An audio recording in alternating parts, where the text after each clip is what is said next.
Welcome to Monday. Earlier today, we had a 2003 330 Ci owned by a customer we've had in here several times. Beautiful condition, titanium silver manual 5-speed car. So he was in for front wishbones, I guess. They're those triangular A-arm kind of shaped control arms on the E46. His ball joints weren't too bad, so one attaches to the carrier, one to the subframe. The problem was in the back. Where it attaches to the chassis, there's a bracket that bolts up in there, and this wheel you could grab and gong, gong, gong, and it had tons of play, and that had to be creating drivability issues for him. So new control arms in the front. The ball joints were really loose, but without play, if that makes sense. Like they would just flop around in all directions, so they needed to be replaced. And then the afternoon was spent pulling out the driveline and the exhaust and the differential and doing the diff bushings in the E46. So I had ordered a tool for this that I thought would be useful for all three differential bushings. The way the tool was labeled is called E46 Rear Differential Bushing Replacement Tool. Well, I figured that meant the rear diff as opposed to the front diff in an XI car. No, it was only for the rear differential bushing. So we had to get creative on the front ones. In the last 2 hours, we got into crunch time, but made our own tool with a bolt and a cup from a different kit and got that done. Car test drove beautifully. It's picked up, paid for, customers on his way back to Orange County. So that was pretty much all day today. Earlier on the fuel car, which is that one, you start to second guess yourself with 3 carbon black M5s in here at once, but the spark plugs are done. So that was kind of the first hour of the day. We're waiting on one more fuel line, which is supposed to come in Wednesday or Thursday. And it's a line that attaches to the evaporative tank and then goes over to the tank somewhere. I don't know. There's way more fuel lines in there than I ever thought there would be. So progress is happening, though, slowly. Had a walk-in customer today with an E53 X5 01.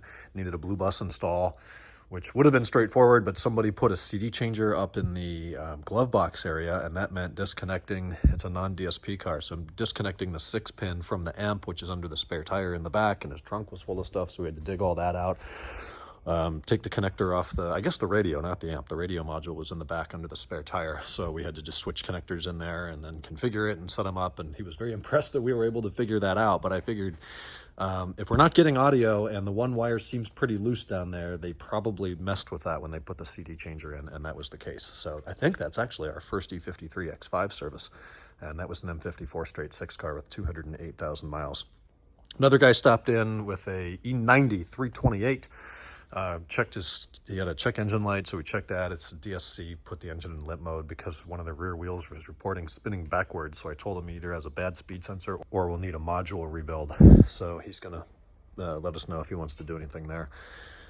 This car, my 540. So to get this crank hub off, it's a 27 millimeter bolt. I got the toolkit today for the cam locker. We're doing the German Auto Solution kit to lock the camshafts, and you get these little wrenches for the Vanos, and I have no idea what these are, but I'm sure we'll figure it out, and a chain tensioner and a bunch of little hardware for that.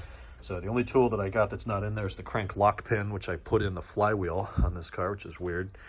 And it tells you under any circumstances, do not use that as your counter hold or leverage point for this bolt. So we got the big tool that came in Friday, and I think I showed you last Friday. No, I didn't, because it was a home clip. So it's this massive flywheel counterhold tool, and it's actually keyed to the crank hub. So you put that on there. This is your leverage points, and then you need a 27 mil and a long-ass breaker bar to break that free, which I have coming, some real meaty tools from Amazon. It was supposed to deliver today. We wouldn't have had time to do it anyways. Now it says tomorrow or Wednesday, so hopefully it's tomorrow. That will allow us to get this bolt out, which will allow us to get this flange off, which will allow us to remove the lower timing cover.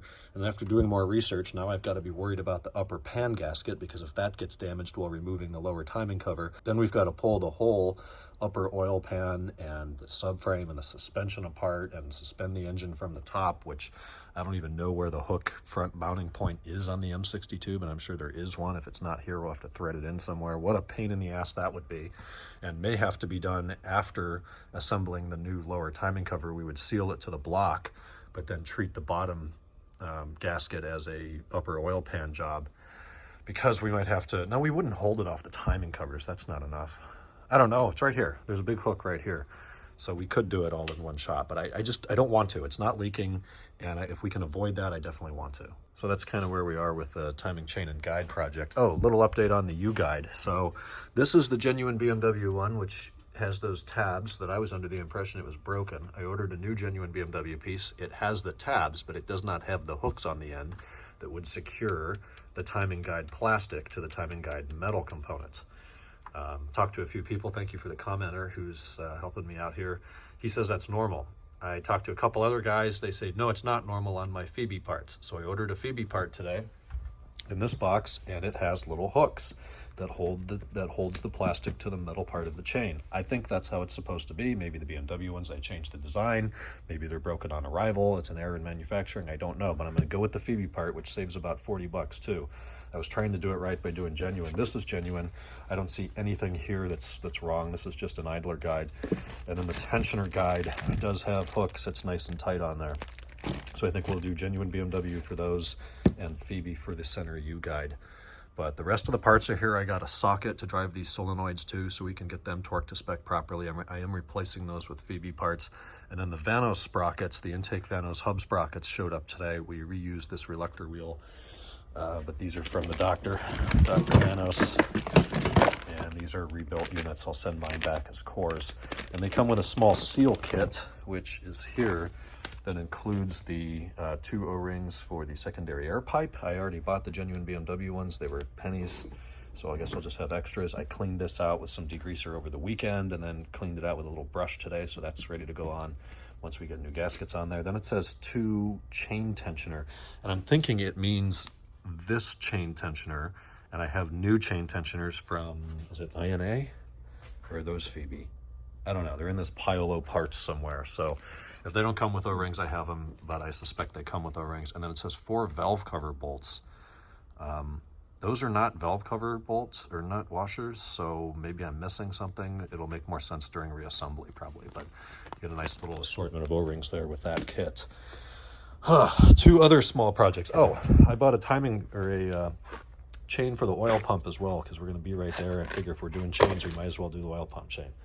So that'll be more obvious with the car in the air with the lower pan off. It's on right now just to prevent it from dripping.